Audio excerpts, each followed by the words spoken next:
Welcome to Conversations with Toy, a blogcast tackling life one episode at a time. This is the time to air out life's craziest moments. This space is all about speaking about life's hang-ups and ways in which we can leave better than when we started. Topics are all about ways we can find space to be better in life, love, mental space, and health.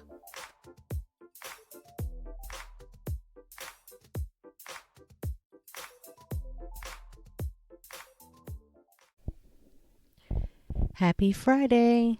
It is another week has come and we know how we start this out. You might be feeling like this is the quickest week and you are just excited just to be here because it is Friday.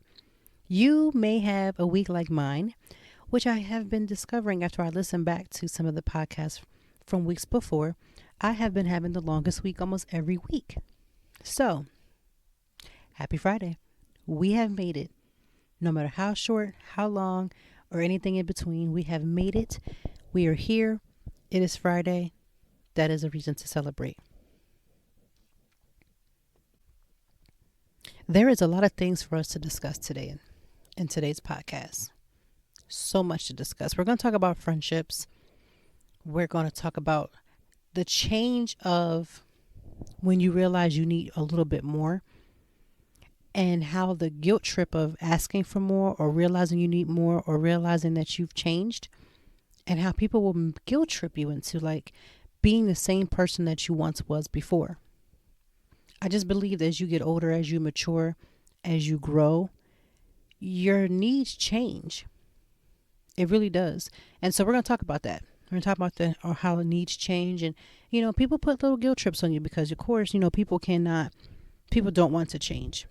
So as you change, you will naturally have a natural progression where you move either to or away from people. And the ones that you normally move away from, they're usually not at the same level at the same time where you are. So now it becomes a challenge, right?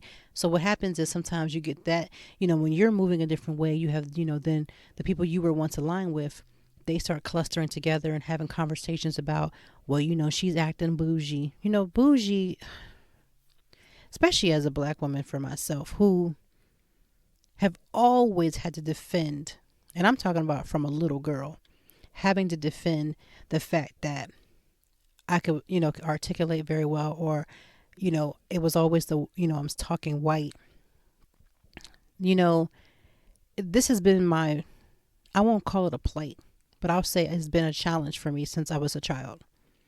And so for somebody to call me bougie at almost 40, if that was how you interpreted my change for the needs that fit my life, now that I've evolved into whatever it is that I'm evolving into, I'm okay with that.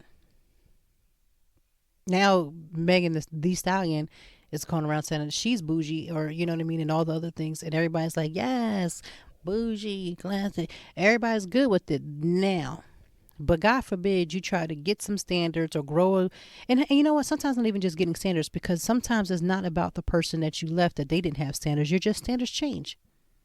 You can evolve and it's okay. So we got to get our mindset out of apologizing because we've changed.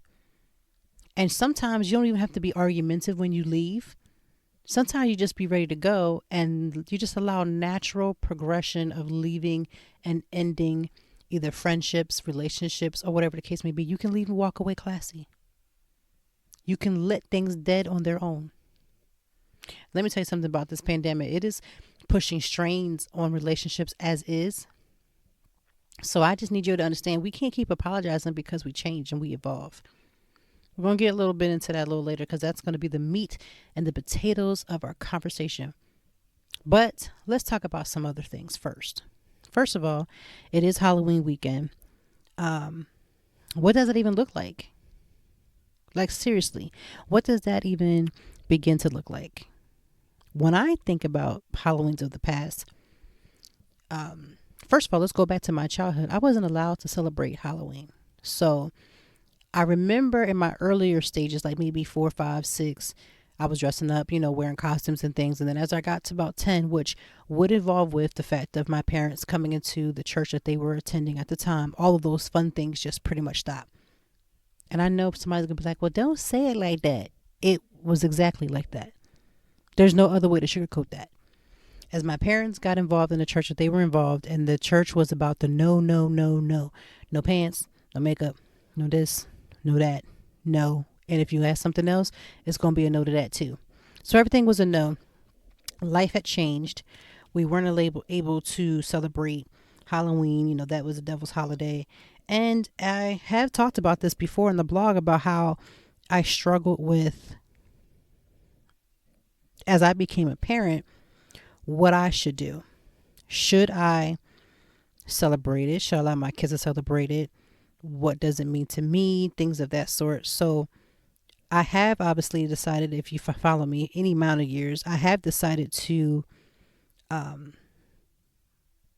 go ahead and to celebrate it. And by celebrating, I mean the fact of dressing up. We can get into the whole spiritual thing. Listen, I'm a PK, which is a preacher's kid.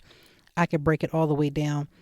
I choose to do whatever I choose to do, and I allow my kids to do what they're going to do. And for the first 3 years of becoming a parent, it meant dressing up at daycare and coming home and having pizza or decorating cookies and watching Charlie Brown's Pumpkin. That's what that meant for me. And so now that the kids have gotten a little older, I think we have gone out trick-or-treating 2 times, and my oldest is 11. So yeah, 2 times. Any other times we have, like I said, we've either gone to somebody's had like a little kiddie party, or, you know, at one point my kids were too small, or at some points, like my kids, they have asthma, so their asthma flares, and we're like, nah. So now that we have coronavirus, it's going to be a double nah. So we are going to take them to the zoo, which will be tomorrow, for Boo at the Zoo, because we're allowed, you can social distance, you're outside. It's a little bit more safer for my sanity. And I've already gone to the zoo now 2 times prior, since the pandemic has, started, detoured a lot of things. So, now I'm at this, we can go to the zoo, we'll have our costumes, and we're good. If we do nothing else, I will make sure they have candy. I will make sure they have fun. I will make sure we watch our little movies, and we're going to be okay. And I think I'm grateful for us having those moments where we did and sometimes we didn't, because now they're not exactly, I mean, they're kids. I'm sure they're bummed out. They want to go and get, bags and bags of candy, but you just can't really, for me personally, this is just me. I personally just don't want to chance that at all. I don't want to go from house to house getting candy in the middle of a pandemic, in the middle of how people act anyway, when it's not a pandemic, which is how people try to lace candy with things anyway. I think that was like my biggest thing before I even started going. I was like, nah, we don't want them kids to die over some candy. Like, I'll just buy some bags. You know what I mean? So we've had balance with it because we've experienced it on both different ends. So I think we'll be okay. My kids was just excited to get their costume. Are we still going to dress up? Yes, we were still going to dress up. I have 2 costumes. And if you follow me on Instagram at ToyTimeBlog, you will see both costumes between today and tomorrow. So I would say, like I've always said, I've been very, very clear about whatever works best for you and your family. I'm going to do what is best for me and my family, and that is to curtail any type of too much of a gathering with our children. It's going to be here in Philadelphia. It's going to be raining all day anyway. So I'm not interested in making this a big ordeal. And so that's what it is going to be. Hopefully next year we can see something and have more options, and then we'll go from there. Another thing that's going to be happening this weekend that we need to talk about is daylight savings time. I think that's correct. Daylight saving time is on technically 2 a.m. is when you're supposed to technically turn your clocks back. Personally, I turn my clocks back whenever I go to bed. And because I have an iPhone, I just know that my phone will adjust. Now, I probably should not be so dependent upon the fact that my phone will adjust, because that could be the time where it doesn't. But if I'm going to keep it real, I have not necessarily changed any of things outside of, like, might be if I had like a clock or something right next to my bed, that was it. I would switch it over before I went to sleep. But outside of that, yeah, we're going to get an extra hour of sleep. I always have to remember it by saying we hibernate, like the bears hibernate in the winter. So I'm like, if they're hibernating, we're going to get an extra hour. However, to a parent, that means absolutely nothing. My kids are still going to be up wanting to know where their breakfast is. My son in particular is the early riser. He is like myself. And as much as I like to get up in the morning, when something about Saturday and Sunday just, makes me want to just get my behind and stay in the bed just a little longer, but not my son. So he will be up at the crack of Jesus, as I say every time. And he'll be up ready for breakfast, ready to see what you're doing. Thankfully, they are at the age where they can get the bowl of cereal and stuff until I decide to come down, because it's been my own personal thing to make my kids a big breakfast on Saturdays and Sundays, only because when life was open, even if I had an event to be at, which would sometimes happen on Saturdays and Sundays, I just got up earlier. It's just been our way to connect as a family, and that's been my thing. And so every Saturday and Sunday, unless something is like completely going crazy and we have something to do, I cook full breakfasts on Saturdays and Sundays. So we were supposed to get an extra hour. For parents, I don't know what that's going to look like, but that's what it's supposed to be. Along with that extra hour means that we're going to have shorter daylight hours. So if you deal with seasonal depression, you may have started to see like little instances, but when daylight savings come, you may see it spike a little bit more. Another thing that's happening is, it's getting a little colder. We finally are having like our first brush of truly fall weather. For us to get this far into October and we're just starting to touch the surface of what cold, putting a blanket on and having to turn your heat on for 5 seconds, we are at that point. And when it gets colder, you feel a little bit you feel more restricted. And so those are things that contribute to seasonal depression. So if you are that type of person, please do all that you can to eliminate and or deal with it. My suggestion would be to go outside for a few minutes. I open my blinds often. I do that all year round, but I definitely are very particular about opening my blinds in the fall and in the wintertime, because even if it's snowing outside, even if it's raining outside, there's still a sense of light that comes. Even on the most gloomiest of days, there's still just a little natural light. Another thing is I journal a lot, and I've said this plenty of times, but it may be important for you to just keep a journal, or if you have like an iPhone, or, maybe your Android has the same thing. No disrespect. I'm just team iPhone. You may have like the notes where you can just kind of write your feelings out. I do that quite often because I just need to be overwhelmed. I probably run more than any time of year in the winter. I know it sounds weird, but it is the one thing that keeps my mind clear. Working out, exercise, movement for me helps. Music therapy, listening to certain music, stuff that's more calming, music that's going to make you feel good, things that have great positive messages, even classical music or even jazz has been my go-to. Again, podcast is one of those other other little tricks that I use, and I used to listen to them. I listen to them. I say used to, I still do, but listening to them while I'm on the go, and that could be in the house on the go, because it's very calming. I've had times when I've had major deadlines, and just putting on a podcast has really been soothing, even if I feel like I'm not fully hearing what they're saying. Knowing that it's in the background, depending on the subject, is very helpful to me. So whatever you have to do to adjust yourself, take care of yourself, contact your therapist, meditate, yoga, increase activity. Like I said, I probably am my most snatched level is probably in the fall and winter. I maintain my weight dramatically because of the simple fact that, one, I'm going to indulge because it's, Thanksgiving is here, and we got Halloween, and Christmas is around the corner. New Year's is around the corner, because I know I'm going to want to drink, more bottles, and I'll say bottles of wine because that is what it is. Or I want to have different snacks. I work out a lot harder because I'm not going to stop doing those things. I know a lot of it when you're losing weight, it's about what you eat, and that's the bigger part of losing weight. But because I'm more maintaining, I focus more on the fact that I know what my eating habits are going to be. And so I adjust myself and body around that. And I cut out a lot of different calories on certain areas in certain places. So that's just my little tidbit. You can choose to do whatever you need to do, but be mindful. Don't go into this season blind as if you know that you have seasonal depression, but you're not trying to take care of yourself because you're just so tired of having to do that. That is one of the most frustrating things you could do, is get frustrated by the fact that you know you have to take care of yourself. You are going to be taking care of yourself mentally and emotionally for a long time.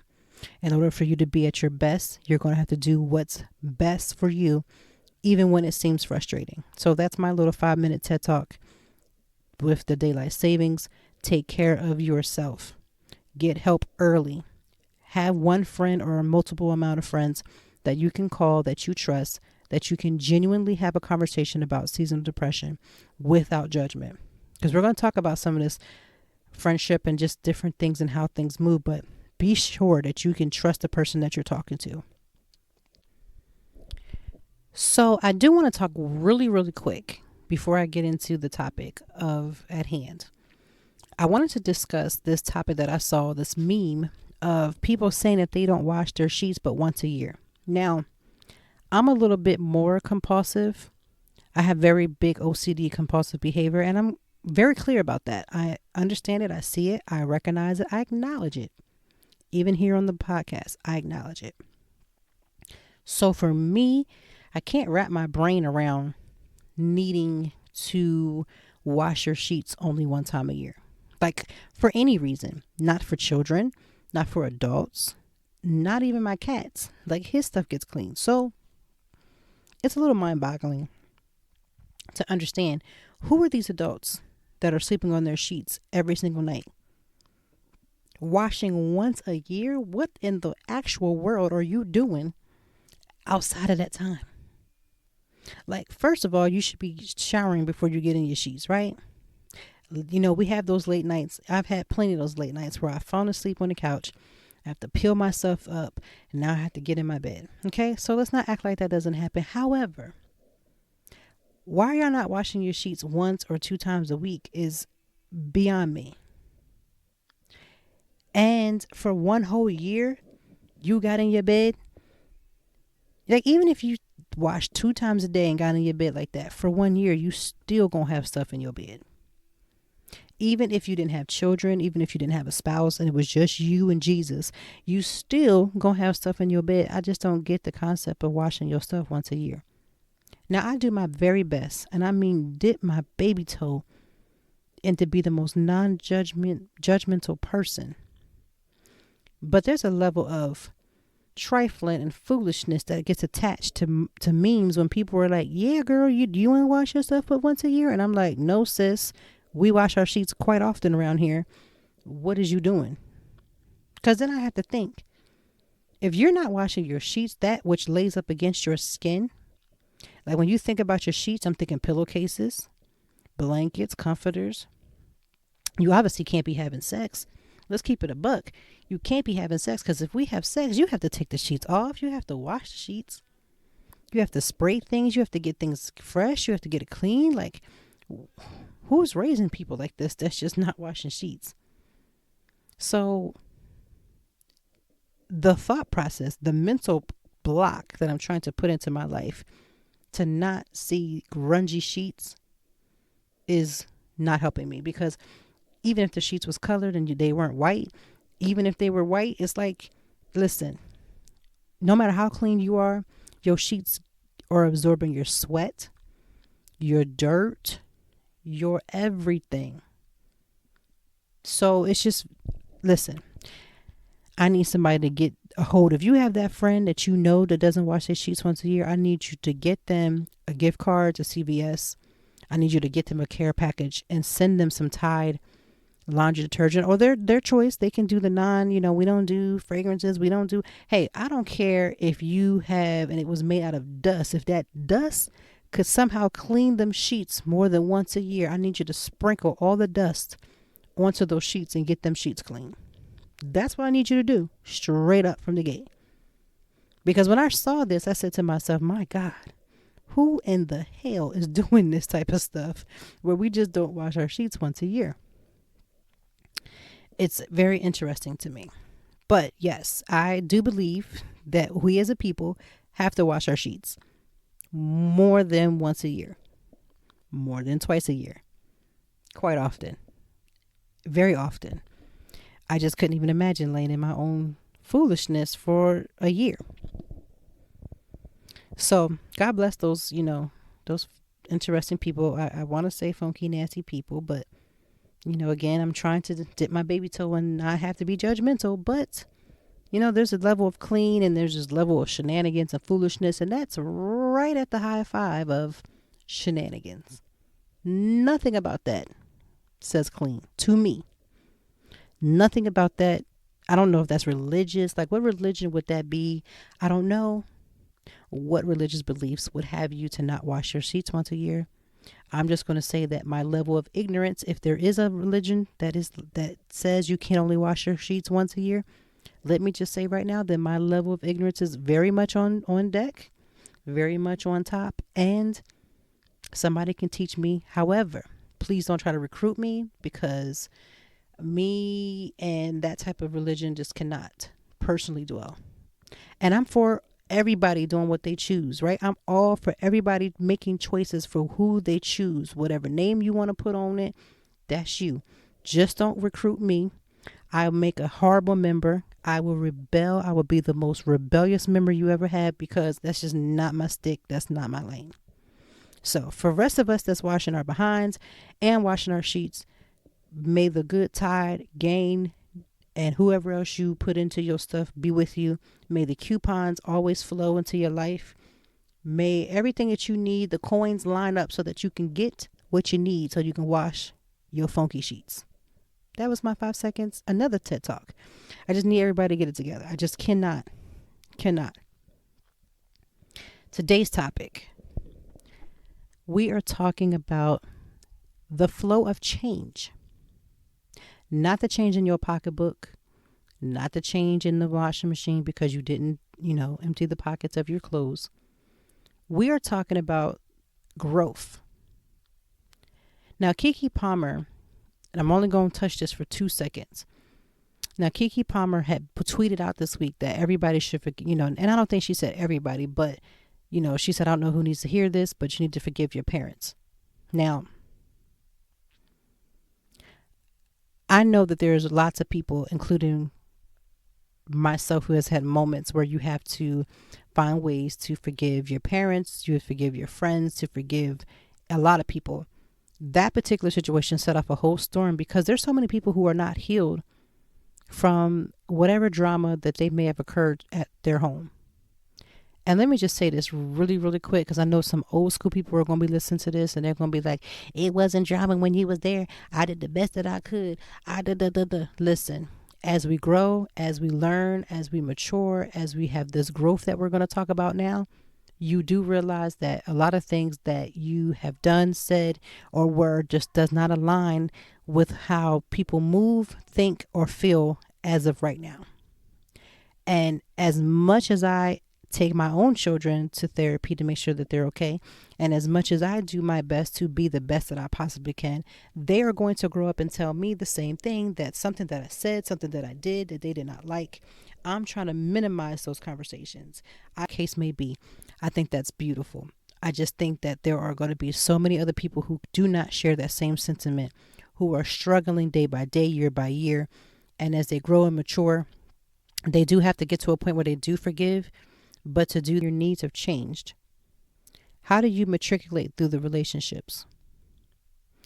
When I was younger, friendships meant loyalty.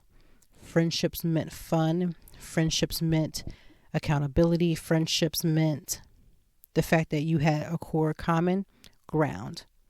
But as you grow older, you can still determine that your common ground, although the surface of it may have not changed, there are the ways by which you receive and give love that has changed. And so what do you do when those situations turn? I think you have to be honest with yourself. And sometimes, again, I've said this at the very beginning, you don't always have to make a big fuss. You don't always have to holler. You don't always have to scream. You don't always have to have these big situations. You could legit be in a situation where you feel like you just have outgrown that other person and you can walk away clean, allowing nature to take its perfect work. If there's already distance, you can allow distance to continue. You could be bold and have conversations. It just depends. Not everything is going to work itself out. Some things could truly just fizzle and it just be an understanding, and you can heal whatever part of that relationship that needs to be healed on your own and walk in healing. And then there are times when you have to confront whatever the situation may have been surrounding that, and you may have to deal with it. But it's nothing for you to apologize when you realize that you just need a little bit more. If the person no longer feeds your soul, if they don't, when you think about their name and it doesn't bring you happiness, and you're just like, oh, like I think about this. I've listened to conversations with other people, right? And people have listened to conversations with me. The very things that you speak about all the time lets you know where your heart is at. Even when you think in your mind that you have forgiven, you have moved on, it doesn't bother you, you're not bothered. Most of the time you are very bothered. The very thing that you try to say you're not bothered by, sometimes you are very, very bothered by it. But we don't want to admit that. So let's just go ahead and have that moment where you're sitting in your car right now, you're listening to the podcast. You could be at work. You could be trying to get a little mental break from the children. I get it. I do it all the time. Whatever the case may be, you have to admit that you are very bothered, or else you wouldn't be talking about it multiple times. Now, if you bring up something and it has relevancy, right? That's different. But when your relevancy is attached to the same people or the same person all the time, you need to check yourself. It doesn't matter what that other person did. You have to check yourself. But we have to stop apologizing for when our situation has evolved to the point where we are in a relationship with someone. And by relationship, it could be any type of relationship. So let me just tell you this story. I've never said this to anybody. And I was at this job before, and I was about to give my 2 weeks notice. And as I begin the process to begin my 2 weeks notice, which is for me, I always like to do things decent in order. To write a letter, my resignation letter, give it to the director, the boss, the president, whomever, supervisor, whoever, and then cut my ties. Well, I had been struggling with knowing that I needed more. I needed to be able to come to work without being in the car crying half to death because I didn't want to go to work. I needed to be able to not get blamed consistently about every little thing that happens, because I've always been an assistant. And when I say assistant, I mean like an executive assistant, glorified admin, whatever title you like to call. I still got my coin for it, so it don't make no difference. It's never bothered me. However, when you're in that type of position, I've said this before in the blog, people will blame you for stuff that they've done that you can't even physically control. If you wanted to, you'll get blamed. And so I got tired at this one particular job. I was mad and hot as fire, but I wasn't even just mad because of a situation, right? I could tell you 1,001 situations that led up to that moment. But here I am writing my resignation letter because I just got to the point where I'm like, listen, I'm crying almost about 95% of the time when it comes to work. I am irritated when I'm here. If I see that person's face or hear that person's name, something about my spirit just begins to twitch. I'm angry. I have nothing but negativity to speak about them. Literally nothing. I'm talking about them to other people. Literally, when you find yourself talking about somebody consistently, this is the reason why I've never liked, let me just say I never liked. I like the idea of group friendships. I don't like the idea of group chatting. And I'm not talking about just when holidays come and you get that group text. I'm literally talking about because we share common ground with people as friends.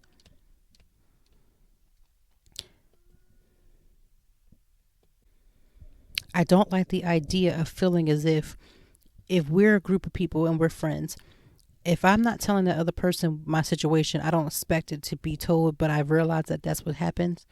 That's the type of stuff that irks me to the point where when you have outgrown something, you will begin to talk about every little thing about that person to other people. I used to complain about my job all the time. Oh, I can't wait. I can't stand this. I don't want to go back. I'm going to tell him. I'm going to tell him. I'm going to tell her. I ain't coming back. They can keep this job. I don't get another one. All the stuff that we say. And we all get frustrated at whatever job, whether it be something you truly love. There's frustration moments with that. But I found myself literally ready to go At the height of the situation, I'm ready to give my 2 weeks notice. As I go to give my 2 weeks notice, whatever happened on the background, the job was no longer. Job was done. So I was mad because now I'm mad because no, I don't want the job to be done. I want to give my 2 weeks notice. You know what I felt like after the fact was that it was like the grace, whether you want to say the grace of God, for me, it was the grace of God that stopped the situation so that even if I wanted to renege my 2 week notice, it was just like, nah, I'm getting you out of this. And so when you feel like you need more, I used to struggle being younger. And when I say younger, I'm talking about like in my 20s. My early 20s of like feeling like if I want something more or something deeper, why am I apologizing to the people around me that can't give me what I actually need? What does it look like for me to apologize to the ice cream truck because Taco Bell don't have no tacos? So this is the reason why I have formulated the concept of stop apologizing for every little thing. Now, when you are malicious, or even if your intent was to be malicious and you have offended somebody, that is an apology. I am sorry because I've offended you, not if I've offended you. I am sorry because 99% of the time we know that we were offensive. We know by our looks that we're offensive. We know that by our demeanor that we're offensive. We are being put off by people. Everybody can't be put off by you, and you don't realize that it's you that everybody is sick of. Whether it's how you carry yourself, it's really, to be honest with you, it's really just how you carry yourself. If you carry yourself to the point where people cannot approach you, that's a heart check. That's an inner check. That's you. You can blame it on this is just who I am, and people who don't like it can kiss my behind. I ain't got to change for nobody. I'ma be me. You're going to be a lonely you. Because this is the thing. My mom always taught me that everybody ain't telling the same lie. So you got more than 5-6 people talking the same talk about how your nasty demeanor is what it is. You got a nasty demeanor. The way you carry yourself is off. You might like it, but you're offending multiple people at the same damn time. And come on now. However, when I've been in positions that things no longer serve me, when I'm in position where whatever level of friendship, whatever level of relationship, whatever level of love and like do no longer meet. Yes, I believe in going to counseling. That is what saved my marriage. My husband was on this podcast 2 weeks ago. If you didn't get a chance to listen to that, go back and listen to Store Love, because we talked about that, right? You can be in a relationship with someone. The situation can be tumultuous, where as far as there's so much craziness happening, there's a difference between being able to say something that is salvageable or being able to walk away because it cannot be solved. When your inner heart no longer can be filled by the relationship or the status of whom you are with, whether that be on friendship, relationship, job-wise, or whatever the case may be, stop making apologies to people who can no longer feed you. Again, the concept of going to the ice cream truck and asking and apologizing to them because Taco Bell don't have no tacos makes no sense to me. Your friendship, your relationship no longer can fulfill you. And so that's why you're always in a flight or fight. Anytime where I have to be like, oh, how long am I going to have to be around them? Then I know the relationship is coming to a close end. When somebody asks me to do something and I don't really mean it in my heart, I check myself first. Like, is it something that I'm not gathering about the situation? Or is there something to really look into and see what's happening? Because I've had plenty of time where I've had to okay, I got to reevaluate whatever's happening. And again, I'm going to tell you straight from the gate, I have in the last 3-4 years have taken a step back and found where I've missed the mark. And I have not focused on what the other person has done. And by me checking me and by me getting me together, it doesn't always fix the situation. It doesn't mean that the situation will be fixed and we're going to go back together and everything's going to be a kumbaya moment, because that's not always the case. Sometimes things have run their course. The struggle with accepting the fact that it has run its course is what you're struggling with. So that's why you're apologizing to people that can't fix it. Whatever's in them, whatever's in you together are meshing, they're not meshing well. I used to feel so bad about saying, I'm sorry, I can't do that anymore. or speaking up to somebody. Like if you can't tell your nail, like this is how you know if you're grown. If your nail tech is doing something that you're paying for and you can't say, that ain't it, I don't like that, redo it. You know, first of all, you ain't really grown like you say you're grown. And two, stop accepting every little thing just because it becomes used to. Oh, they'll just get it right the next time. Oh, it's not that big of a deal. You pretty much, the same rage that I felt every day that I kept showing up to this job, knowing that I should have walked away from it. I actually still think about that sometimes now. Like, you know, I know everything happens in its right season. I know things, you really can't really mess up what's yours. But I realize that I can be in a situation longer than I have to be. And so every time that I thought about the times that I sat around complaining, I could have been proactive, right? Instead of just looking for another job. Like, you know, in this economy, jobs are hard to come by. I mean, we are in a dire strait as a nation, to be honest with you. But back in the day, you could walk out of a job and walk into another job and get hired right on the spot. But it may not be as easy as it is now, but I'm going to tell you something. And this is from somebody who has taken cuts in one way or the other and has felt like I've bounced back, or maybe I didn't bounce back because I didn't want to bounce back. Whatever the case may be. Stop apologizing to the ice cream truck for what Taco Bell and tacos don't got nothing. They just don't have no correlation. You got to stop running up to the ice cream truck asking for an apology or apologizing to it because Taco Bell don't got no tacos. How many times have you apologized to somebody you know you should have never been, first of all, together with, or if the situation has run its course and you find yourself apologizing because you wanted something different, because your sales are no longer aligned, because you have grown, because you have matured.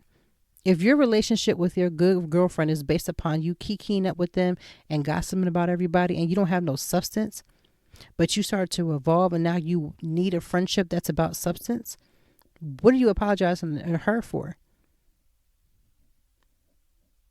Like, we have to stop doing that. We have to take moral responsibility for ourselves and understand that, you know what? If nothing else, life is so short. Why am I selling myself short? Why am I allowing any moments on this earth to be even more frustrated? Like, there's so much built-in frustration right now into the earth on its own. I'm not going to add on to the frustration by apologizing for something that's not for me. No longer fits me. If a friendship or a love relationship or whomever has fizzled, it's because it was meant to fizzle. Is it going to hurt? Absolutely. Let's not act like we so big and bad and, oh, well, I don't need her. Because you know what? When you tell yourself, or you keep trying to attempt to tell yourself you don't need, it's not that you need that person. There's something in that person that you need and you're not getting it all. You're not being fulfilled. That's why y'all can't clash. That's why you begin to clash, I should say.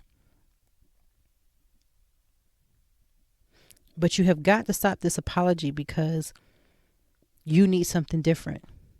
You need something more. I find that communicating that need to another person in your own unique way, and that person still not get the hint, and then sometimes you got to be direct. I know there's a lot of us that like to be passive aggressive, and I say us only because I don't want you to feel bad, but reality is like that's one of my pet peeves is passive aggressive. Like, do you have to realize how miserable a person has to be that when every time you call them, they sound like they're chewing crackers, dry, stale crackers in their mouth, because they don't never have nothing that's sweet. They don't have never had nothing that seems like it's uplifting. They don't never have anything to say that sounds like worth anything. They're never edifying. If you get off the phone with somebody and you feel drained every time, check yourself. You are evolving and don't even realize it, that you are no longer can be filled and fulfilled by this conversation, by this relationship, by this whatever situationship, whatever it is. It's no longer serving your purpose anymore. And it's okay. You can end a friendship on a high note and say, this is where our stop is. Let me tell you something about SEPTA here in Philadelphia. They're not going to take you to many places you ain't got the right amount of money, right? You can't get on there and be like, well, I don't have my money, but I'm good for it. I'll give it to you next time. Like, that's not how it works. So when you begin to carry somebody in your life that no longer works, that's not supposed to be there,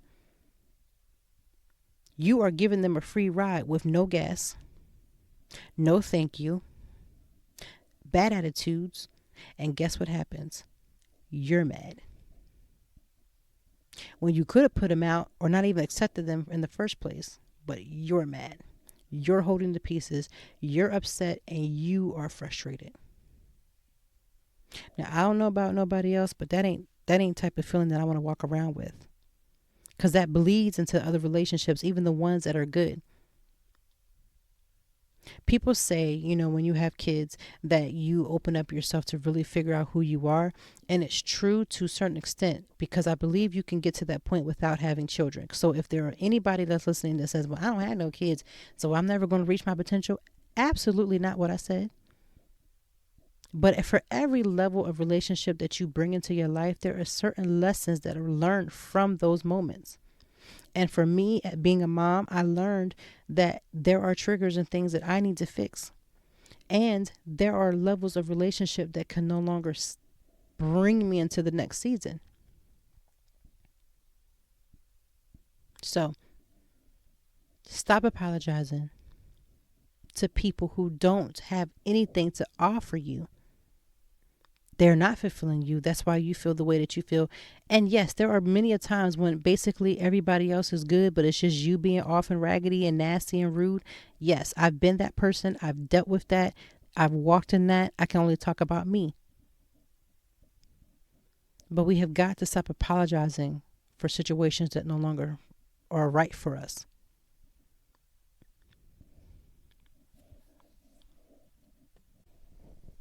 So I've had moments when I probably was my most frustrated in life, when I was carrying people that I shouldn't have been carrying. It's like if you have certain classes on a certain day, but you take all your books with you, your back is going to be hurting. You're going to be frustrated. Y'all carrying some people. I've been carrying people sometimes in different points of my life that needed to be set down, that needed to take a break, that no longer I couldn't help them. I couldn't carry them. I couldn't do for them. And I'm learning that more and every day. But the reality of it is that you become the most frustrated. You're the one holding the bag. You're upset. You're upset because you're not supposed to carry them. And the reality of it is like I said, your growth, your maturity, the way that you move, how you move, it will definitely evolve you or keep you stagnant. And as you evolve, I'm telling you, your circles don't remain the same. That's not to say that you won't have people from your circle. Like I have friends, that are from childhood. The one friend in particular, I have one friend who's from childhood. I got friends from college. I got the friends that I have now. Because, this whole new concept of no new friends really is just because we say no new friends. But the reality of it is that you have to be open to having and meeting new people and allowing other new people to come into your life. If you're having an issue with new friends, you don't let people come in who are new and let them have the same status or have them just walk in and just take over like the ones that you've been day ones with. But you can't just hold yourself and not say you can't have nobody that's in your life that's new, because your old friends may not. And let me just not say my old friends cannot, because my friends can. But sometimes you have to evolve and sometimes things change. I've had to lose friendships from stuff that I said and done, things that they said and done, some friendships that are hanging on by the thread, some friendships that are going wherever they're going, some relationships that I've had in the past that obviously, because I'm married, no longer could carry the weight. And there was times where I felt like I was carrying everything because I wanted it to work so bad. Like, especially when and I've been with my husband, we've been married for 8 years. We've been together prior to that. Now, we've known each other for over 20.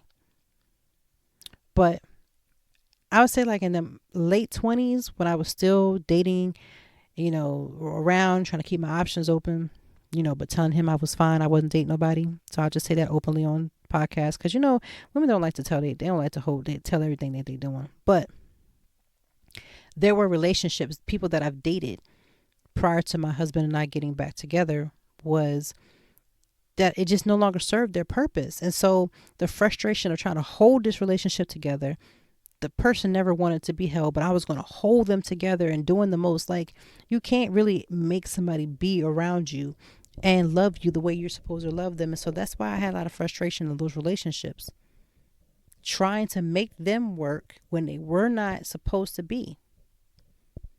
Not everything is for me. Of course, I learned that the hard way, because I'm that kid that has to touch the stove before I can just say, okay, that you right. But I'm trying to help somebody else to not have to take it that level. Because one thing we have to understand, the coronavirus, the pandemic is pushing our friendships to the level. But for those who, we have to understand too, everybody has something on their plate. Everybody's going through stuff. There's been people who had coronavirus, didn't say nothing, they didn't even tell nobody they did have it. There are people who are struggling financially. There are people who are really trying to put their lives together. Restaurants and stores and things that may not survive. So much craziness is going on right now. So sometimes you got to ask yourself, were you having issues prior to that? Because, we try to put everything on the pandemic. Well, I'm finding out who is there for me. Some people may truly be struggling. Now, don't get it twisted. It may be showing you who people are because you already had an inkling in your mind that they weren't supposed to be there. And so the pandemic is only re-highlighting for you.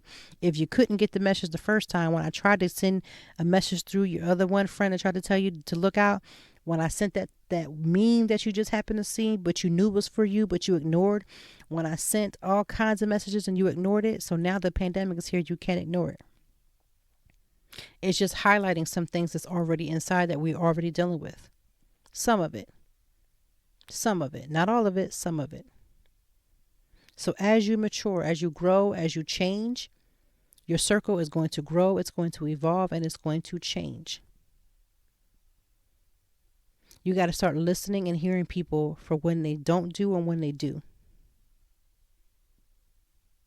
I was talking to one of my friends. I'm not going to say their name, because I'm not sure how comfortable they would feel with that. And it really is not even anybody's business, because I have several friends.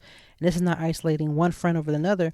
But I was having a conversation with the one, and we were just talking about how, prior to the pandemic and everything that happened, the reality of it is like people don't show up for you the way that you want them to show up. And you have to understand, is that going to be enough to make or break? Because you can walk away from something that you shouldn't really be walking away from. You're just mad because they didn't do for you what you thought they should have done. Then there's times when it's like, nah, you already having these signs. They were already there. This is the bottom. This is the last ditch effort. But as you grow, as you mature, as you want more, your relationships are going to evolve. Then stop apologizing for it. Accept it. Walk in it. Live in it. But don't be nasty to people. Everybody don't deserve that. That's like a lot of energy to be nasty to people. Like, it's easy to do, but it takes more energy. Easy to do. You don't have to do nothing to be mean to people. Super easy. But it takes more energy than you can even imagine. So, it is Halloween weekend. We are days away from the election. My family and I have already taken our mail-in ballot and dropped it off at the secure mail-in ballot drop-off spots. Regardless of what state or city if you are in, if you have a mail-in ballot, please do yourself a justice and try to drop it off at a secure spot. Don't try to send it through the mail. We know how snail mail works. All of a sudden, there's been trucks and stuff missing and votes not being accounted for. Take them and do your very best to ensure that you have completed and done everything you can to make your voice count. Don't think for 2 seconds that the election is going to come and everything's going to be okay. There's going to be a lot of contestants. Either side is going to contest the situation. Should one side obviously is going to win over the other. Be careful. Watch yourself. Watch your mind. Guard yourself. Because the next time we meet, we should either be a little further down the line, but we may not even know for quite some time. But what I will say is, do your part. Do your part. Stop registering to vote and not doing your part because the candidate of that's out doesn't always align with everything that you believe in. Try to who aligns the most. Like, when you give a kid, you be like, hey, do you want this piece of candy or that piece of candy? And they give you that third choice. Who gave you that third choice? Did nobody tell you was getting that third choice? which one do you like the most? Like, I may wake up on a Friday and my family favorite candy bar might be a Snickers, but it may not be that on Tuesday. But if we ain't got to Wednesday, why are you giving me the Wednesday selection? Ain't nobody asked you for that. Do the best you can with whom aligns with you the most. Do not feel pressured to vote one way or the other. I say, I need you to get out here and exercise your right to vote. Everyone needs to do so. I know we're going to have a great weekend. It's Halloween weekend. Mischief night tonight. And so people are going to, of course, be doing the most.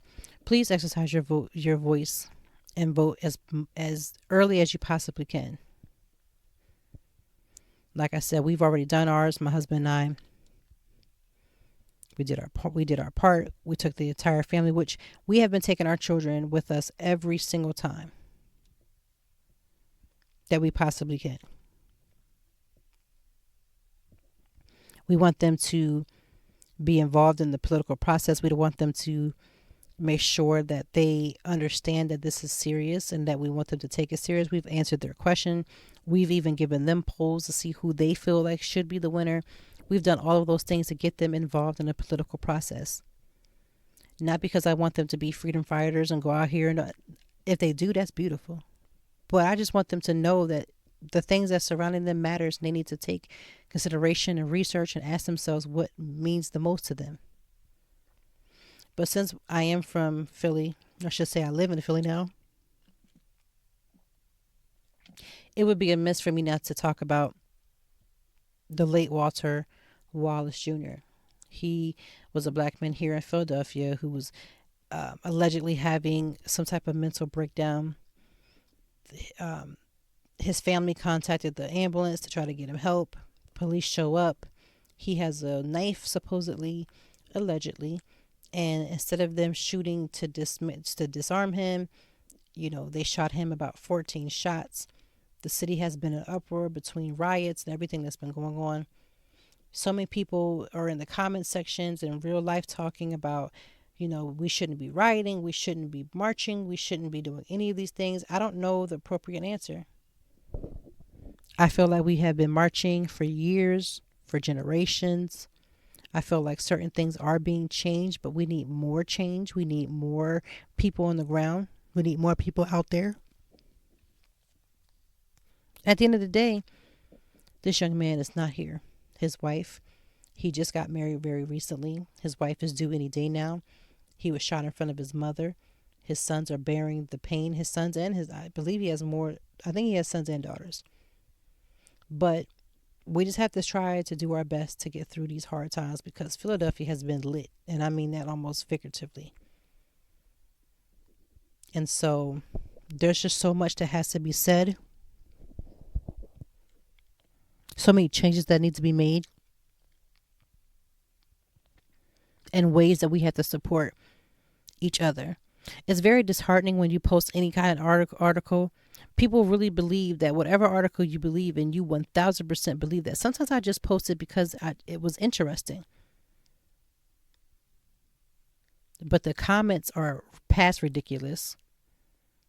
I've talked to some friends and I'm like, how? We ain't gonna be friends much longer with these comments you done already made, because, and you know what? I know this is like the cancel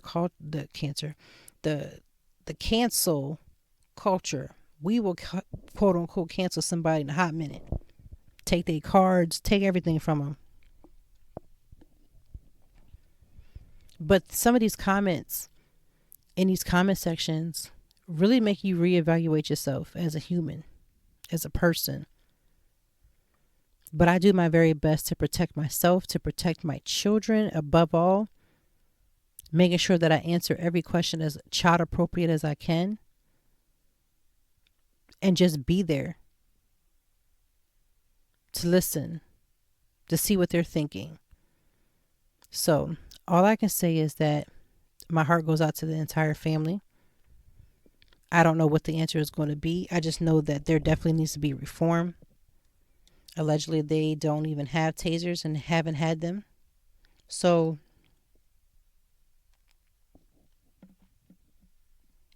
we really got to find a way to do better.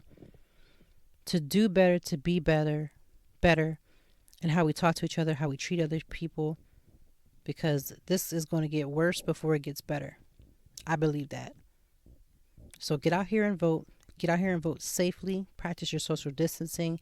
If you are going out this weekend for Halloween, do the best you can to keep yourself safe. Trust me, we don't need to lose no more lives. Parts of Europe is already shut down again. Newark and New Jersey is already shut down. I don't know what's going to happen. I don't know if we're going to go down another shutdown. Who even begins to know? All I know is that every day that I wake up, I just try to do what I can to take care of myself emotionally, mentally, and physically, to check in with my children, and everything in between. So remember to stop apologizing for your growth, for your changes. Some people you can apologize and they may just understand it. Like I said, sometimes you can just walk away and let nature take its course. But whatever the case may be, show up for yourself every single day. Take care of yourself every single day. We will be back next week, of course, with another episode. I want us to be mindful of the way that we are feeling and the energies that we're taking in, because this world already has so much negativity. You really don't need to be sitting up with nobody taking any more in.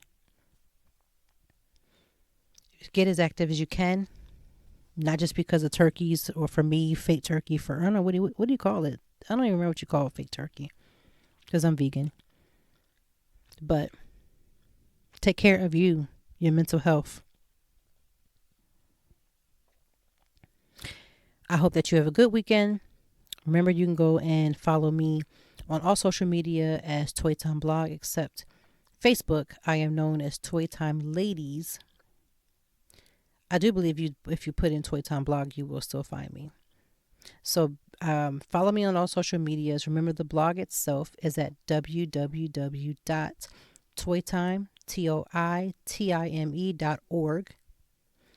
I will be posting my Halloween costumes later today. I said I have costumes because I do have more than one, because I'm extra. So one will be posted on today. One will be posted tomorrow, Saturday, as we celebrate the Boo of the Zoo. And I look forward to seeing you next week as we get more in depth, as we get more into the season, as we get over our candy high. I just took my kids to the dentist. Let us pray that they don't get any type of cavities after whatever Halloween candy that they're going to have that's from my house. Have a good time. Continue to be safe. Protect everyone that you can. Look out for each other, because that's what I try to do. If I see something astray with my neighbor or whomever, speak up, because you never know. You just never do. And so I will see you next week. Can you say Happy Merry Halloween? I guess you can't say Happy Merry Halloween. I guess I'm truly trying to focus on getting to Christmas. Christmas is like my favorite holiday. So I just smushed all that together. I probably have spent more money, energy, and getting my Christmas together than I probably have done anything else. But that's neither here nor there. It's almost time for Christmas. It's coming. I can feel it. Happy Friday. Get yourself a good glass of wine. Get yourself some rest. Find something that really feels good for your soul. That's legal. And take care of you. Set your clocks back. Get you that extra hour. If you are a non-parent and you can sleep in, please get, when you feel like you're about to turn that, you turn over and you switch yourself from one side to the other side of the pillow, just say my name, because I'm going to be living through y'all. My kids are, we'll see how they do, but they going to be up, ready for their big breakfast. But I love those kids, and I would make sure they have it. And I want you to do whatever is great for you. Talk to you next week.